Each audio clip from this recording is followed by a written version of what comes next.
que encontramos todas las llamadas culturas, mixtecos, zapotecos, totonacos, mijes, rarámuris, setzales, solciles, nahuas, mazahuas, ñañú, etcétera. Todos ellos son nahuas. Ahora bien, desafortunadamente ya no está nuestro compañero Jajau, o ¿cómo se llamaba? Tlitlil, que Tlitlil y Ixtlil, como él se nombra ahí, que vimos su nombre, bueno, yo lo vi ahí escrito, no quiere decir charro negro, es realmente obsidiana negra. Eso es lo que quiere decir. Desafortunadamente yo no tenía mucho, no tenía micrófono y no pude hacerle ver algunas cosas. Ahora bien, la tradición, escúchese bien, la tradición viene desde los Olmeca Lemur. Los Olmeca Lemur llevan una antigüedad, bueno, su florecimiento, como lo fechan los arqueólogos oficiales, es entre el 1500 antes de Cristo al 400 antes de Cristo. Pero obviamente ahí nos están hablando nada más del florecimiento. Nos hablan de las ciudades como son más importantes de los Olmeca, ¿sí? San Lorenzo, Tres Zapotes, etcétera. Pero mucho antes del florecimiento tuvieron un proceso de que tuvieron que estar experimentando con la tierra, tuvieron que estar observando, tuvieron que estar creando, inventando.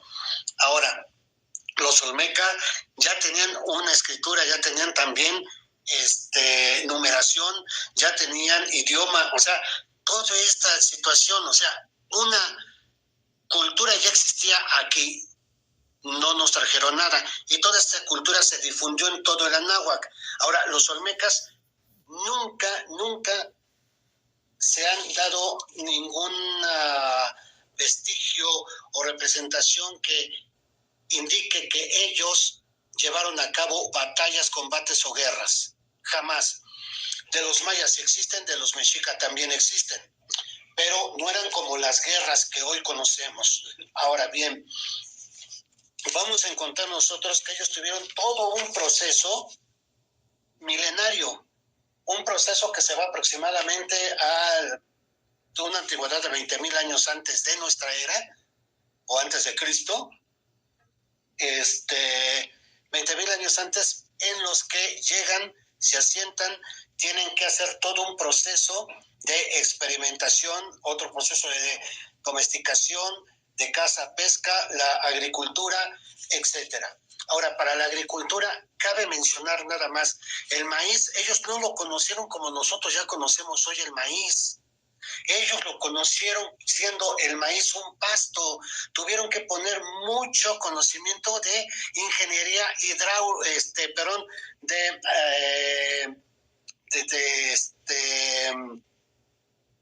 tuvieron que poner mucho conocimiento de genética, porque el maíz lo manipularon genéticamente para poder llegar a ser el maíz que hoy conocemos. Si ustedes van al Museo de Antropología van a ver algunas de las matas primeras que se han localizado de maíz en algunas cuevas en el estado de Oaxaca, y son no mayores a 10 centímetros. Con esto nos damos una idea de cómo fue todo ese proceso. El que hayan manipulado genéticamente el maíz nos da claramente una visión y conocimiento de que no eran pueblos de tontos, de ignorantes, de atrasados, ni mucho menos de arrancadores de corazones o salvajes antropófagos. Para nada. Encontramos también que, hablando del pueblo mexica concretamente, el pueblo mexica, bueno, antes de tocar el pueblo mexica, toda esta tradición empieza con los Olmeca. De ahí pasan toda la tradición y se la dejan a los mayas antiguos. Me refiero a los mayas de Quirigua, Copán, que son los que quedan del lado de Guatemala, entre Guatemala y y con la frontera de México. Incluso ahí es donde desarrolla también el Cuchacbal de Calakmul, que empieza a crecer. Pero lo que es distinto solo es el idioma. La concepción del mundo que tienen es la misma. Ahora, mucha atención, debemos de quitar de nuestra mente el concepto Dios. Aquí no existió el concepto Dios. Si nosotros seguimos hablando de Dios Quetzalcóatl, del Dios de la lluvia, del Dios del fuego o Dios Tonatiuh, estamos con un pensamiento eurocentrista. Y entonces no entendemos en lo absoluto nuestra civilización. Nuestra civilización no es de dioses. Por otro lado, encontramos que después de esos mayas antiguos se da todo el conocimiento a los mayas teotihuacanos, que llegan al altiplano central para unificar toda la tradición maya, olmeca, lemur, maya atlante, con la tradición náhuatl, chichimeca, mixteco, zapoteca. Y entonces en el altiplano es donde se da toda esa confluencia. Si ustedes van a Teotihuacán, van a ver que ahí existían los llamados barrio mixteca, barrio zapoteca, barrio náhuatl, barrio maya, e incluso muchos gobernantes mayas estaban en Teotihuacán y ellos designaban quiénes iban a ser los gobernantes de Quirigua y Copán. Está en estelas que pueden ver ustedes en el Museo de Antropología a la salida de la Sala Maya o en la, a la salida de la Sala Teotihuacana o en la Sala Maya. Ahí están esas estelas. Luego vamos a encontrar que después de los mayas teotihuacanos se da como continuadores de toda esta tradición a los toltecas de Tula, Hidalgo. Cuando los toltecas de Tula, Hidalgo, terminan su periodo de florecimiento y de ser faro de luz, continuadores de la tradición, es en el 1064 de nuestra era. A partir del 1064 continúa y empieza la tradición, continúa la tradición y empieza la época mexica. Los mexicas empiezan su llamada peregrinación, que realmente es una caminata de exploración y prueba. Esta caminata empieza en el 1064, que es cuando los toltecas de Tula abandonan y queman su ciudad. Tula, la que está en el estado de Hidalgo, porque ellos venían de Tula, la de Tamaulipas, llegan a Tula, la de Hidalgo, y en el 1064 la abandonan, la queman, y empieza la tradición mexica con la llamada peregrinación azteca, que inicia en el 1064 y dura 260 años, llegando en el 1324 a lo que es el centro del lago de Texcoco para fundar la ciudad de Mexico, Tenochtitlan. Es en el día del segundo paso cenital del sol, cuando fundan Tenochtitlan, cuando el sol está pasando por el cenit de la isla de Tenochtitlan en el mes de julio, y vamos a encontrar que ahí es la fundación en el año 1324, que corresponde a la tradición al año Setecpatl, uno pedernal. Por cierto, el 1064, que es cuando inician su caminata, también es un año Setecpatl, uno pedernal. Y 1324 también va a ser Setecpatl, uno pedernal. Bien, vamos a observar que estos mexicas ya tenían toda una tradición. Este pueblo mexica es el continuador de la tradición olmeca, maya, atlante, tolteca, mixteca, zapoteca y náhuatl.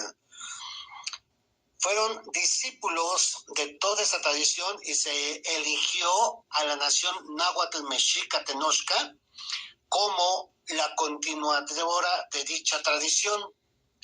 Como dije, en el 1064 termina la época tolteca de Tula e inicia la etapa mexica, Tenochca, con la caminata de preparación y experimentación que dura 260 años para llegar finalmente en el 1324 a fundar la huella y Altepetl Mexico Tenochtitlan con el segundo paso cenital de sol. En el Valle de Anáhuac en el lago de Texcoco, los mexicas desarrollaron una gran organización sociocultural y política. Hombres y mujeres que respetan las leyes de la naturaleza y del universo como principio del orden matemático y cósmico. A este orden matemático y cósmico es a lo que se le llama Ometeotl, la doble energía, la energía matemática y la energía cósmica que se plasma en la matemática. Este pueblo, Mexica Tenochca, entiende que por medio de las matemáticas pueden entender las leyes de la naturaleza y del ser humano. Los mexicas crean sus propios sistemas numéricos en armonía con el orden cósmico y del universo. El número Ome, 2, es la dualidad y la gestación.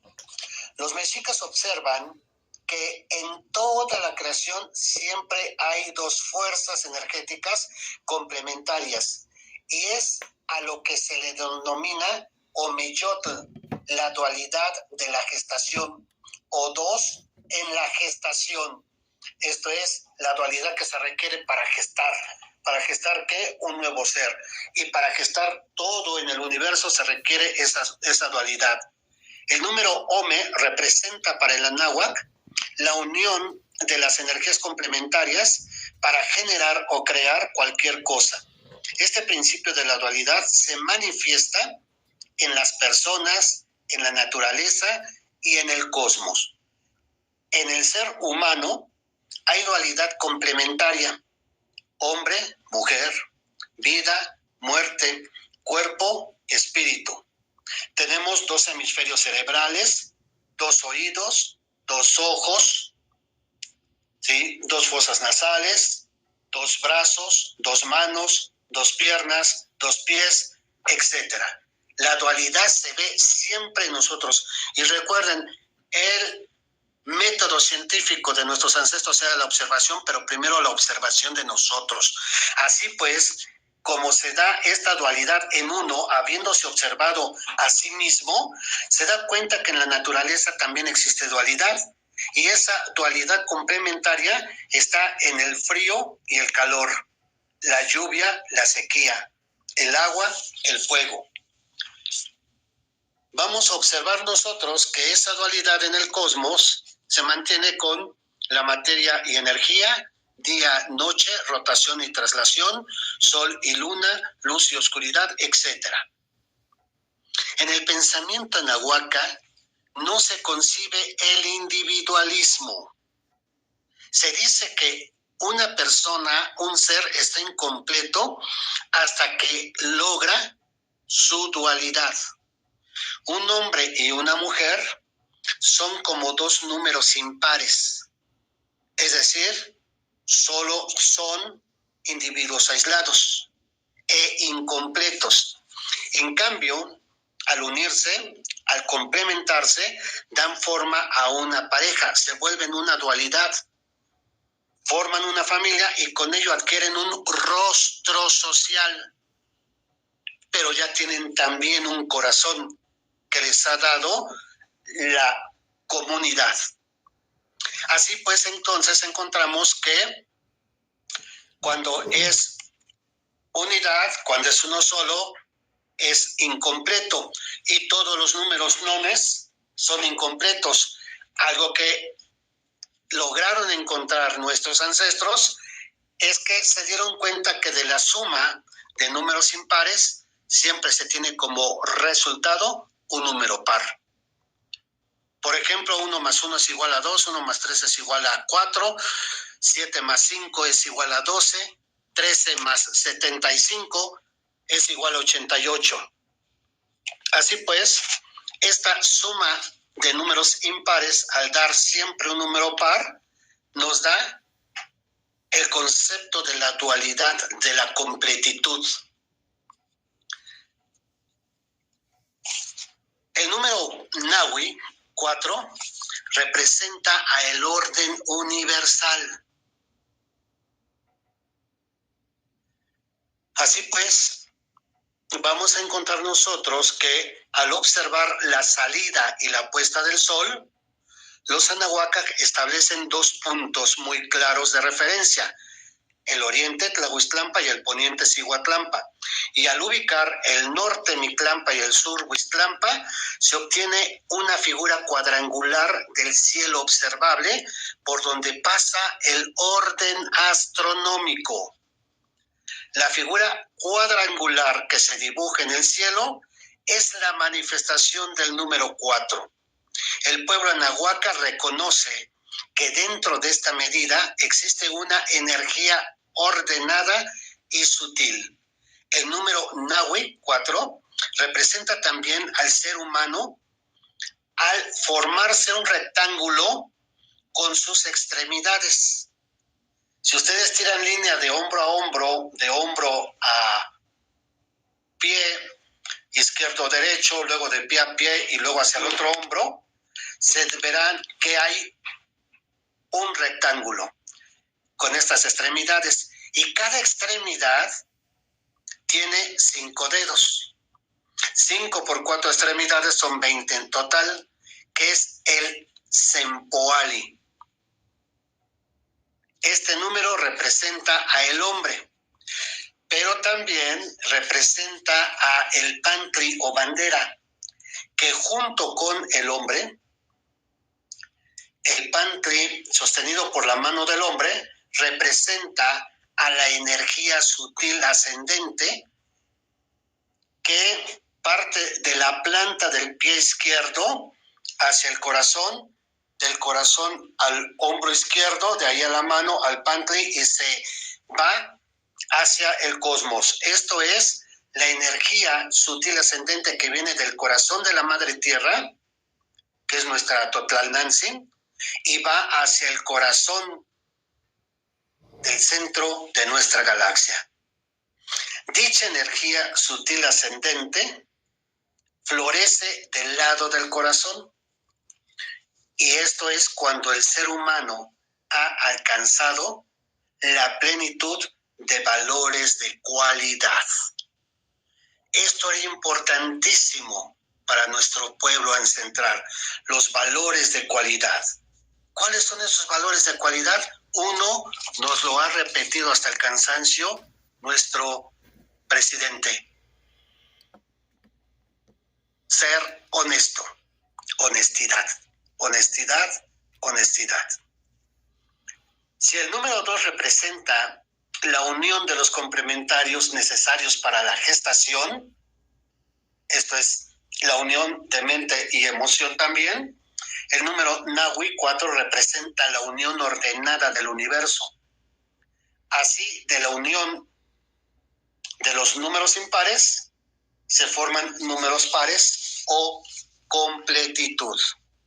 Esto comprueba que la operación matemática de la raíz cuadrada a partir de unir lo impar se forman cuadrados que representan la unión ordenada de un todo completo.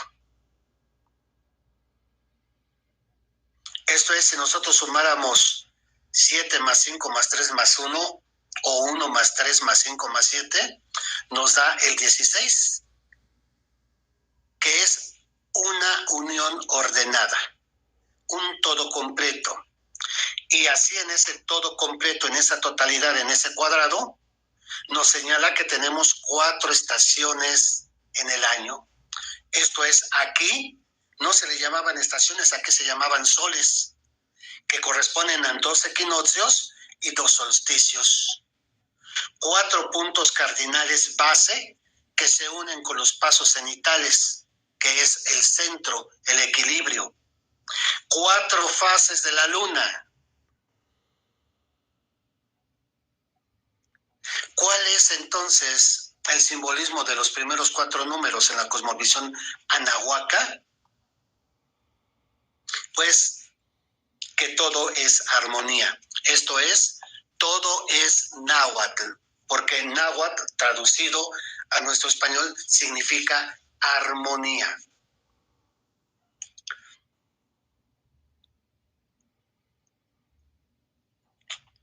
El número 1 es el origen de la energía. El Ome o 2 es el equilibrio. El Eyi 3 es el líquido sagrado que une y da vida, esto es la sangre. El número Nahui, 4, es la carne que envuelve a la esencia divina que somos cada uno de nosotros, porque nuestros ancestros sabían perfectamente que cada uno es una esencia divina. Y así pues, el 4 es el cuerpo completo. Hasta aquí mi exposición, y con esto creo que debemos de entender que nuestros ancestros jamás hablaron ni de dioses, jamás hablaron, ni eran ignorantes, ni atrasados, ni vinieron de ningunas cuevas, ni tampoco comían gente, ni arrancaban corazones, ni sacrificaban a niños.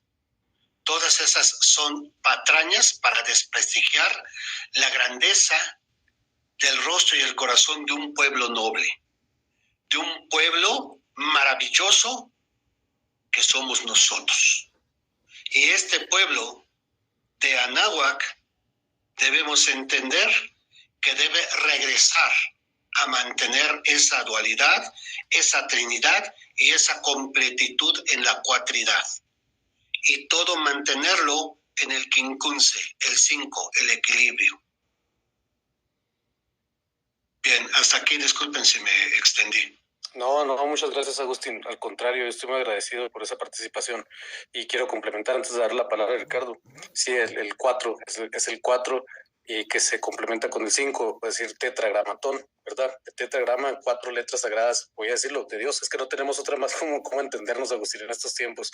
Si yo digo otras, o Meteotl o así, de repente la intención es que rescatemos los valores y los simbolismos anteriores. Yo ahorita me estuve equivocando con decir Monte Albán, era Teotihuacán a lo que me refería. Es un tremendo error, pero siempre se me confunden los dos nombres. Acomodándose solo.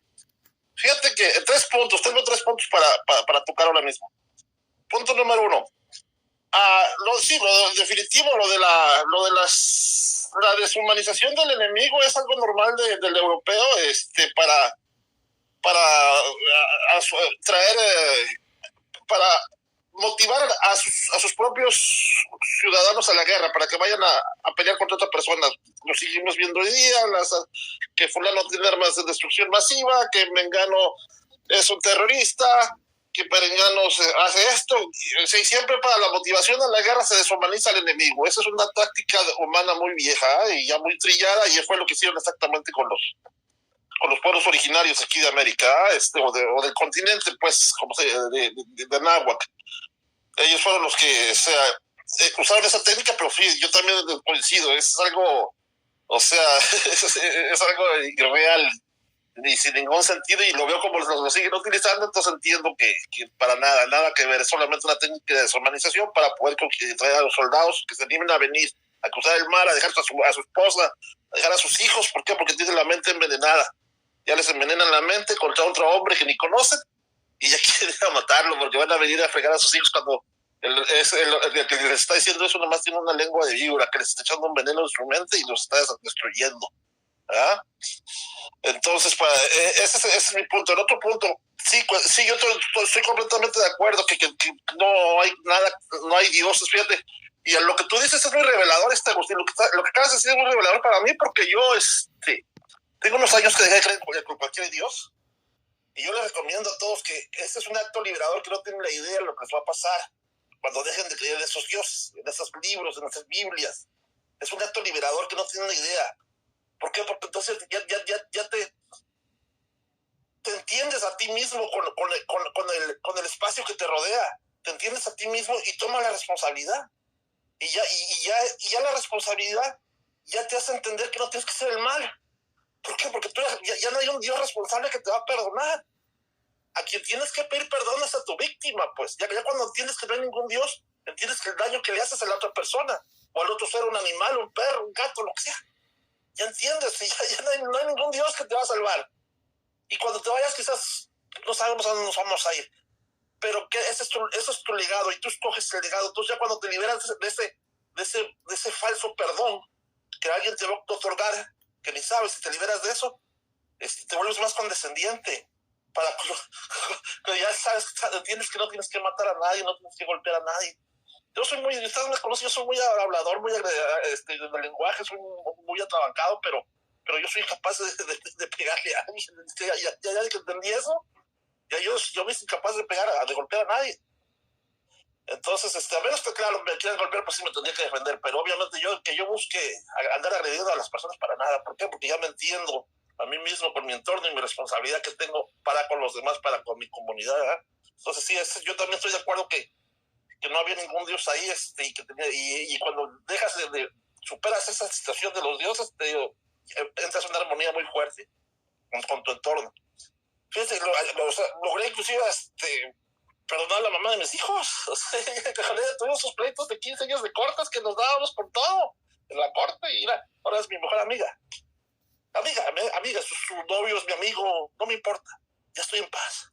Entonces tiene que tratar y les digo, cuando dejé de creer en esos dioses, fue cuando pude ponerme en paz. ¿Ah? Entonces yo sí creo que esos humanos que eran tan inteligentes, que hacían esas construcciones tan avanzadas, sí creo que hayan sido de esa forma de pensar, porque a lo que estoy oyendo de Agustín sí lo identifico, claramente lo identifico. Y otro punto, José, si tú tienes relación con el Instituto de Antropología, aquí en la ciudad de Balvin-Park. No, ninguno, nada relación con ellos. Es que en la ciudad de Balvin-Park, aquí en las Rusas, Balvin-Park, las Rusas, el otro día, de pura casualidad, llegué a un estacionamiento, ahí tiene una cabeza olmeca, así, de buen tamaño la cabeza olmeca, y con una plaquita que dice que algún presidente de México se las regaló, ¿verdad? Pero la tienen en un estacionamiento y toda abandonada. Lo que yo no sé si sea algo hecho con representativo nada más para que lo tuvieran como una decoración, o es original.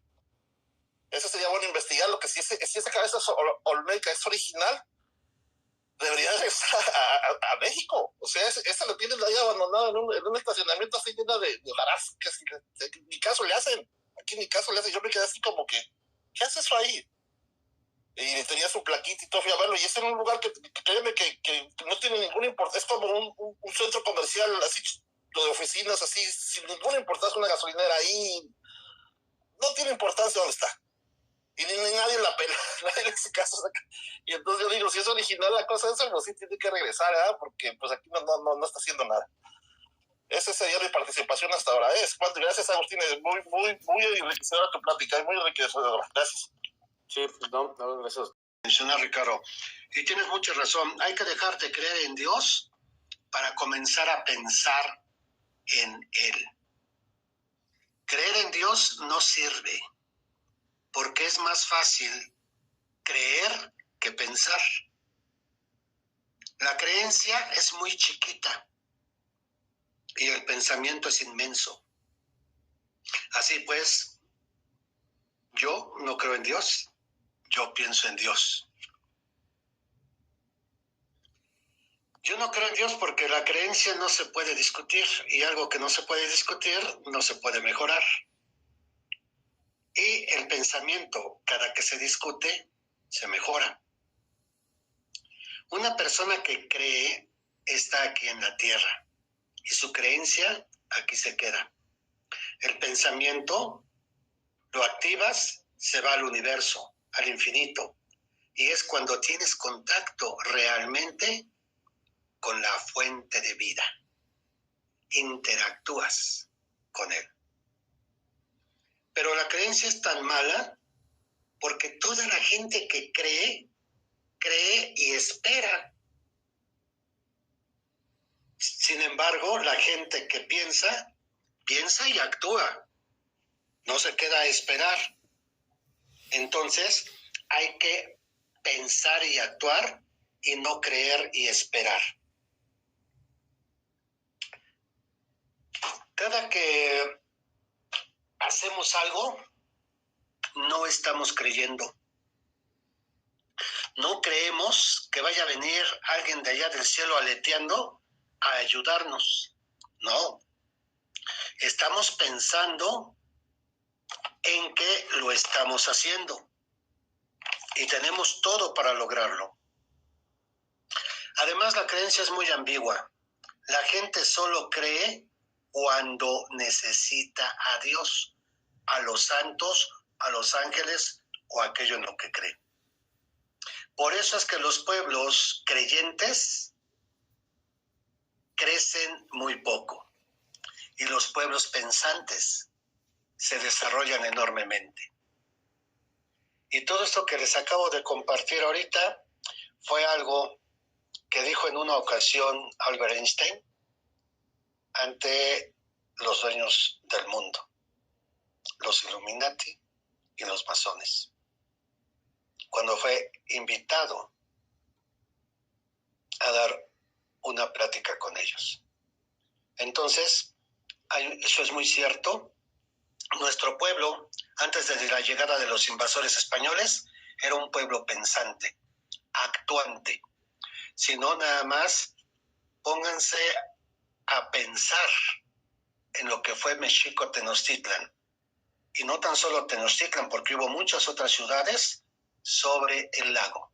Pensaban y actuaban. Después que viene la invasión y nos traen la religión judeo-cristiana, apostólica y romana, dejamos de pensar y empezó a creer el pueblo. Entonces dejó de actuar. Por eso es que muchos solo estiran la mano, porque ya no saben actuar. No crean, no crean. Pensemos y actuemos.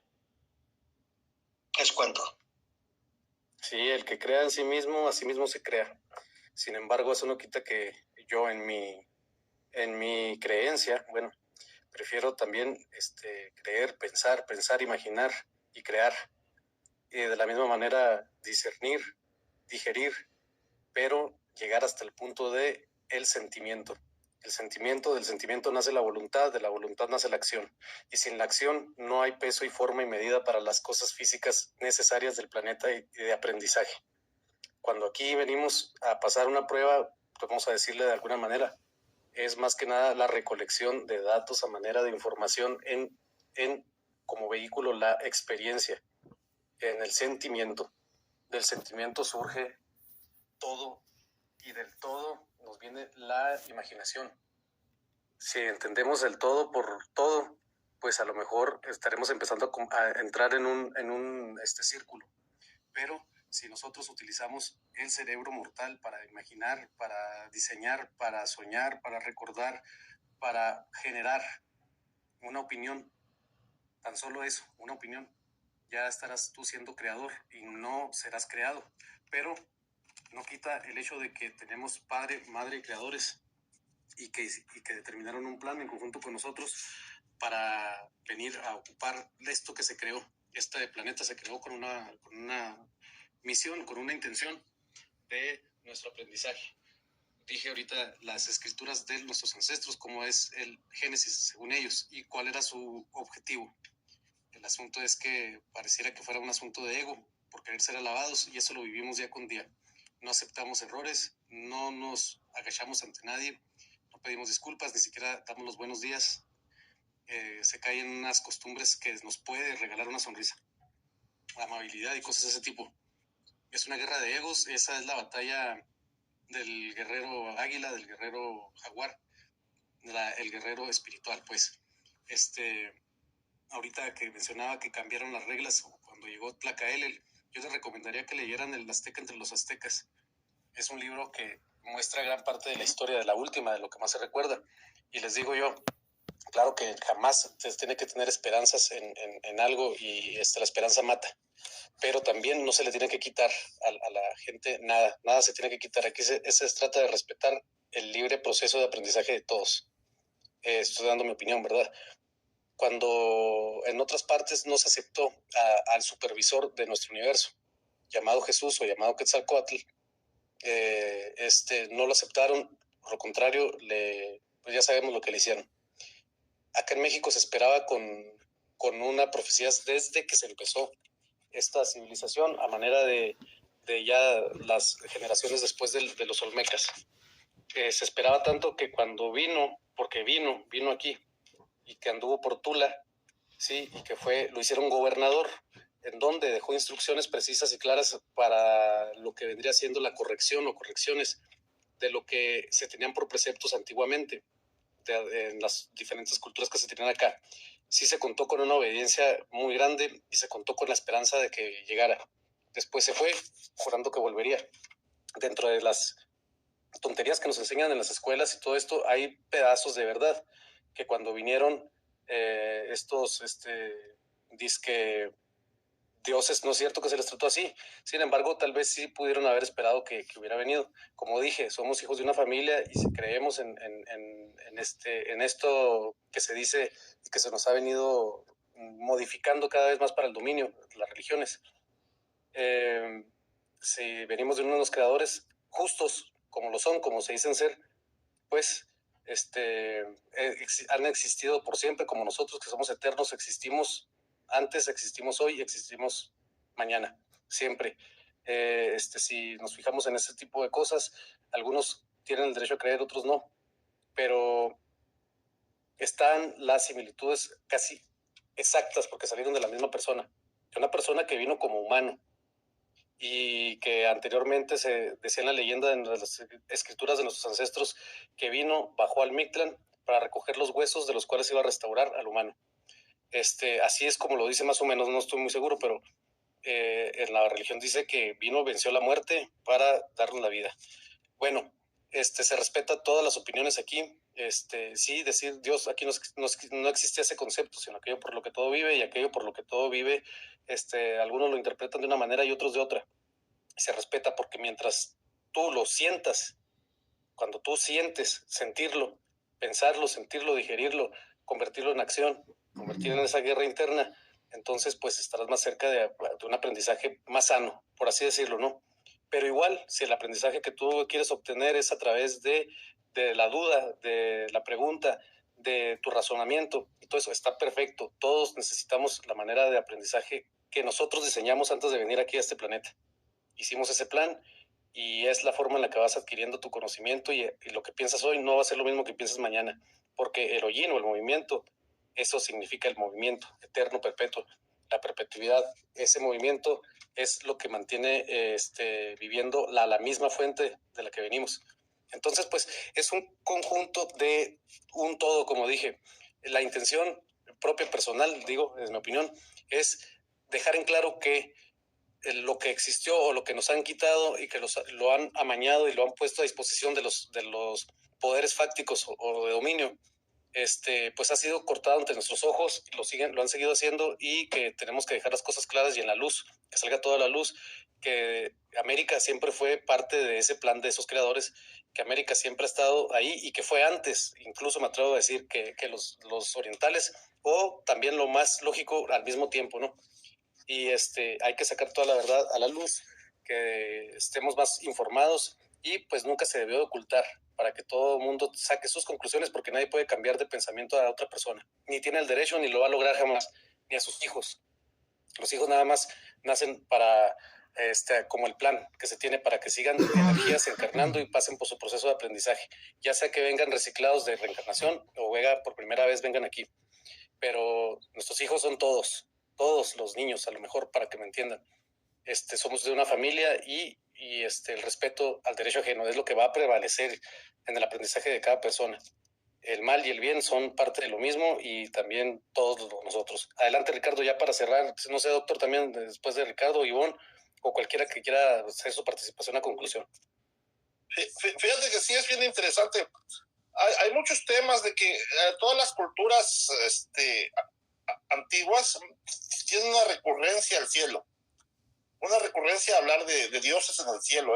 Interesante el punto, ahora que ya tenemos todo el conocimiento del universo que tenemos en nuestras manos, como que está regado entre toda la población, que antes ese conocimiento posiblemente nada más estaba entre ciertas personas.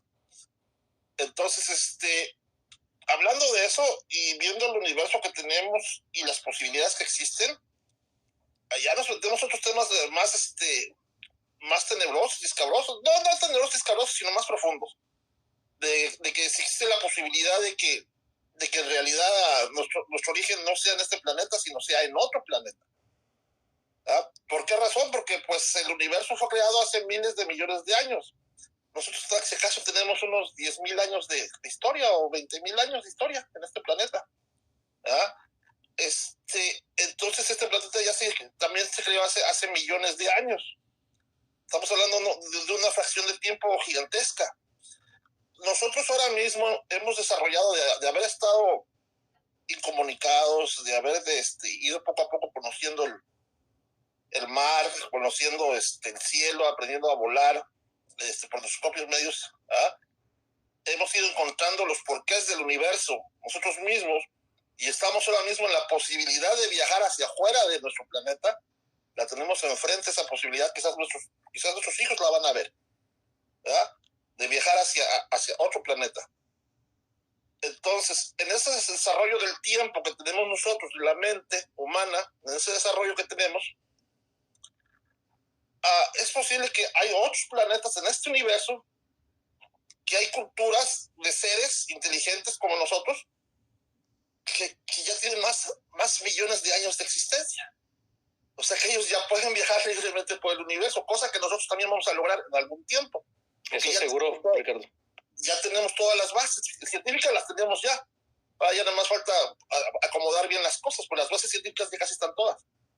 Entonces, si otros planetas lo lograron ya, porque ellos ya pasaron lo que nosotros pasamos, y ellos ya están millones de años adelante de nosotros en su desarrollo. Entonces es posible que sea nuestro origen, porque ese es bien recurrente, ese pensamiento del cielo, bien recurrente. No, y fíjate, una cosa, Ricardo, no tienen que ser de otros planetas. Tal vez nuestros yos del futuro puedan regresar en el dominio del tiempo, ¿no crees? Fíjate que el viaje del tiempo es imposible, ¿eh? Ese yo todavía yo lo prefiero como imposible. Ese yo lo descarto, porque una hoja de un árbol no se puede volver a pegar en el árbol. ¿Sí me entiendes? Entonces, la hoja que ya se cayó jamás va a volver a regresar a ese árbol. Entonces, de ahí, de ese punto, entendemos que el tiempo no se puede mover, es absoluto. Pero lo que sí entendemos es que el tiempo ha pasado en otros planetas puede haber pasado antes que en nosotros. ¿Por qué? Porque cada estrella estamos entendiendo que cada estrella tiene un proceso de vida, ¿verdad? Un lapso de tiempo que se va desarrollando, que va creando sus planetas alrededor, su sistema, ¿verdad? Y que se van creando áreas donde se da la vida, que es donde se puede juntar las partículas del oxígeno y el hidrógeno, ¿verdad? Y se da el agua, y el agua es la fuente de la vida, ¿verdad? Entonces, puede haber todos otros planetas que estén en la misma situación que nosotros, que fueron creados miles de millones de años que nosotros. Entonces, es muy posible que hay seres en el universo que están viajando, que muchos han visto cosas raras aquí en el planeta, pero todos siempre lo tiramos a guasa. Entonces, y hay cosas inexplicables aquí mismo, y te digo, y lo que se me hace siempre bien curioso, la recurrencia de todas las culturas antiguas a siempre hablar del cielo. Y mira, también lo de la Quetzalcóatl, la serpiente emplumada, y cómo los orientales también tienen esa costumbre de un dragón emplumado. O sea, sí, hay una similitud. ¿Y cómo se dio esa similitud? Pues, ¿cómo lo explicamos? Es bien difícil. O sea, estamos en el proceso. Es bonito hablarlo y oír a personas así como Agustín que nos refresquen. Tú como Potro que abres una sala para estos temas. Es bonito el proceso, y es interesante, y en ese camino vamos, es cuanto por ahora.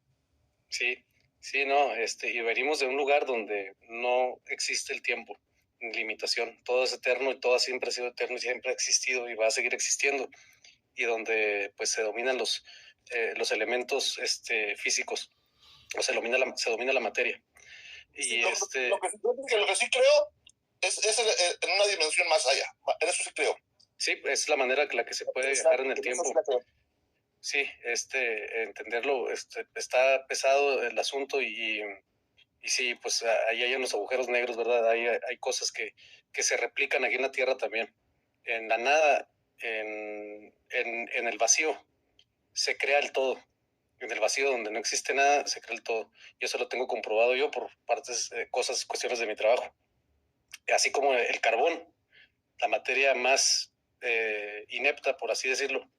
El carbón se puede transformar en lo que sea, un pedazo de madera quemado, o sea, calcinado o convertido en carbono, exactamente, sí, o sea, algo que es hasta incluso venenoso, nocivo, ya es materia muerta que murió y todavía después de muerta fue quemada por el fuego. O sea, se le acabó cualquier propiedad física que pudiera ser útil. Sin embargo, crea energía, crea mucha energía y se puede convertir en oro, en fierro, en cobre, en cualquier metal, así como también es capaz de absorber cualquier suciedad química o lo que ustedes quieran. Es el material más transformable, una materia que significa nada o la muerte. De ahí sale todo. Igual como dije, en el vacío. Se crea un vacío, absorbe y traslada de un lugar a otro. De un punto A a un punto B, pues crea el vacío, vamos a decir, un remolino de agua. Con tanta potencia se le gira que te va a absorber y en ese lapso pasas por el vacío, donde no hay oxígeno, no hay tiempo, no hay oxígeno, no hay oxidación, puede ser eterno cualquier cosa que se quede en el vacío. Sin embargo, ya pasas otra vez de nueva cuenta donde hay oxígeno, donde hay otros elementos, y ahí estás tú ya afectado por cualquier cosa que cause deterioro o que afecte a la materia física. Pero en fin, nosotros venimos de energía y seguimos siendo energía y seguiremos siendo energía. Al final de cuentas, el trascender, como decían nuestros ancestros, tener una feliz travesía. Una travesía, así se pasa también de esa manera, de una dimensión a otra. Y ya después, el próximo sábado, tal vez sí vamos a hacer el otro space para hablar de los desencarnados, más que nada de la energía cuando no ha tomado un cuerpo físico de carne, hueso y sangre. De ese mundo del que tanto nos llama la atención a veces, de los fantasmas, familiares fallecidos. Fíjate, lo que estabas hablando anterior me leíste la mente, fíjate tú, cuando empezaste a hablar del otro, yo ya estaba, mi mente ya estaba trabajando en la energía de los desencarnados, fíjate qué curioso, ¿eh? Así pasa, la conexión se hace inconsciente. Y esta energía ha estado presente ahí. Salomón la refiere, Salomón, esto es lo que vamos a hablar, porque también nuestros ancestros es lo mismo, ¿no? Habla de de los desencarnados, como hablaban nuestros ancestros, pero también habla de 70 y tantos demonios que encerró en una botella y no sé qué tanto, todas esas fábulas y esas historias nos hacen también resonancia, porque por acá también se hablaba de los desencarnados, de los jinns, como les llaman por allá, los demonios, todo ese tipo de cosas, pero vamos a ver que es con una realidad muchísimo más apegada a eso, a la realidad, y no a buscar perros con cuernos y todas esas cosas de las que se les acusó, pues, como rituales. Ese ritual de la que hablaba Q ahorita, que se mutilaban el pene, eso viene en la Biblia también y se le llama circuncisión. No tendría nada de diabólico. Si no, pues también hubieran matado a todos los que eran hebreos. Todas esas tradiciones vienen de una sola rama, así como se habla de las dos tallos de las dos águilas en la parábola de las dos águilas, que portaban en su pico dos ramas del árbol que fueron traídas desde otro lugar, ¿no? Y fueron puestas en el lago de Texcoco y allá en Yucatán. O sea, a lo que se refiere, esa se llama parábola de las dos águilas, no me recuerdo en qué parte está, pero acá lo conocemos como el Atlachinoli o el águila devorando, ¿no? Pues controlando la serpiente, que es controlar la energía, el autodominio, el autodeterminarse uno mismo y la batalla interna del guerrero del espiritual. Así de simple, pero allá está puesta como dos águilas. Después, en el Chilam Balam, se predice la llegada de un ancestro importantísimo, muy noble y muy valiente, que al final de cuentas entregó su vida para salvar a los suyos. Y ese fue Cuauhtémoc. Y en Chilam Balam lo pusieron de la siguiente manera, que en la montaña nacería de un águila, sí, de un águila en el monte nacería un hombre que vendría a cambiar pues el destino, algo así más o menos está la cosa. La cuestión es que también Cuauhtémoc dice en el águila que desciende, esto visto a través de los ojos occidentales, el águila que cae, la caída del imperio de Cuauhtémoc, todo lo que ustedes quieran, pero eso está lejos, es el descendiente del águila, y vista el águila como en el estandarte de México como el sol, simboliza los solares, a lo más alto, a quien da vida y todo este tipo de cuestiones, cuando el águila vuela alto, pues vemos que sí fue un personaje muy distinto a los demás y quedó registrado científicamente a través de las escrituras del doctor Jacobo Grinberg, quien decía que las curaciones psíquicas que hizo Pachita. Cuauhtémoc no era un personaje ordinario y eso lo predijeron en Chilambalam. Y así también pues hubo demasiados profetas en América que fueron antes todavía que los de allá.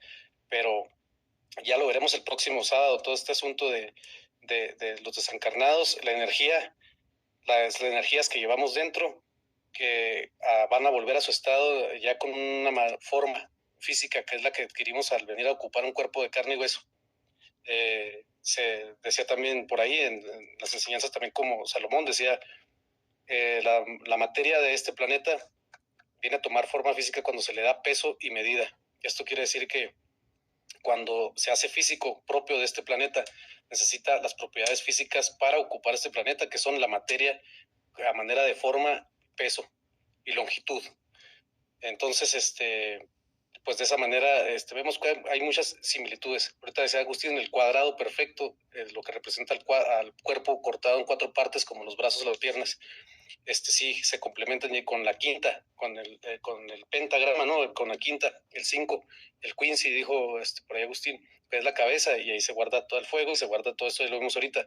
También ese cuadrado, si lo giramos 45 grados, nos va a quedar la forma de la ascensión o de ir arriba, porque lo conocemos también como el cuadro de Metatrón y no sé qué tantas cosas le inventan, pero viene siendo la simbología esta también judía, a manera de las serpientes entrelazándose, o ver unos rombos que se juntan y van haciendo este tipo de espiral hacia arriba, y eso se puede tomar de muchas maneras, como la manera de trascender, de pasar o de ir de un estado a otro.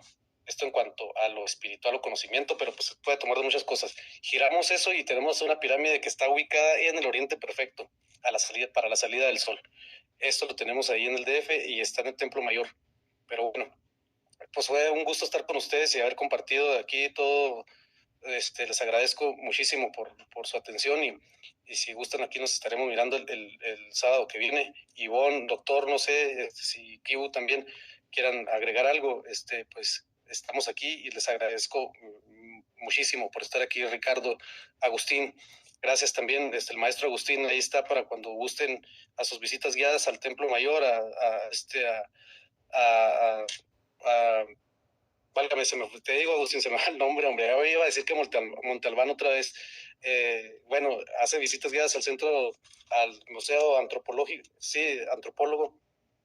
Válgame. Sí, el Museo de Antropología, Templo Mayor y Teotihuacán, para los que gusten. Ahí está. Si alguien quiere, después de la manifestación del domingo 27, voy a dar una visita guiada ahí al Templo Mayor. Ya la tenía yo programada desde antes.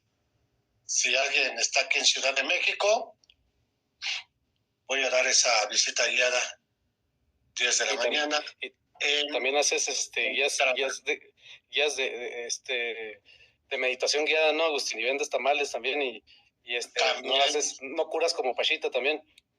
No, todavía no, pero estuve con ella. No, ahí sí no. Agustín, no, hombre, vino nomás. Bueno, gracias a todos, que tengan buena noche. Muchas gracias, Agustín, y ahí lo tienen, maestro Agustín, pues, gracias, sí. Ok, muy bien, y pues los dejo entonces, nos vemos, y bueno, muchas gracias, doctor Alejandro.